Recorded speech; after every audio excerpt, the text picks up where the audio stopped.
अस्सलाम वालेकुम, welcome to my YouTube channel. आज मैं अपने किचन में बनाने जा रही हूँ मज़ेदार से फ़्राइज़, जिसकी रेसिपी मैं आपके साथ शेयर करूँगी।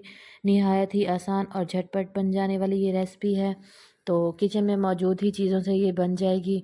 तो रेसिपी शुरू करने से पहले आप मेरे चैनल को सब्सक्राइब कर दें और मेरी वीडियो को एंड तक देखिएगा और स्किप बिल्कुल मत कीजिएगा। तो चलते हैं रेसिपी की तरफ। चैनल को सब्सक्राइब करो, लाइक करो, चैनल करो, कमेंट करो।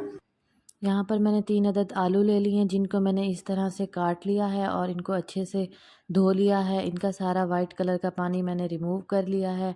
अब इसको मैं एक बाउल में ले लूँगी और इसके अंदर मैं डालूँगी मसाला जात। मसाला जात में यहाँ पर मैं लूँगी 1 टेबल स्पून के करीब नमक है मेरे पास, 1 टेबल स्पून के करीब मेरे पास है ज़ीरा पाउडर, और इसके अंदर मैं डालूँगी 1 टेबल स्पून सूखा धनिया।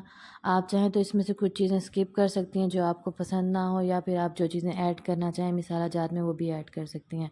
हल्दी हाफ़ टी स्पून डाली है मैंने, और इसके अंदर चाट मसाला डाला है हाफ़ टी स्पून, और हाफ़ टी स्पून ही इसके अंदर मैंने डाला है गरम मसाला। और इसके साथ ही 2 टेबल स्पून के करीब मैंने इसमें डाली हैं सुर्ख मिर्चें, और लास्ट में मैंने इसके अंदर डाला है 1 टेबल स्पून चिकन पाउडर। और इसके साथ ही इसके अंदर मैंने ऐड किया है थोड़ा सा ज़ीरा पाउडर, और इसके अंदर मैं ऐड करूँगी 1 अदद अंडा, और बाकी मैं इसके अंदर ऐड करूँगी बेसन।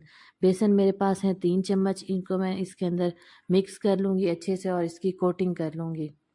इसके अंदर मैंने कोई एक्स्ट्रा पानी नहीं ऐड किया, बल्कि ये आलूओं का पानी ही है जो रिमूव हुआ है।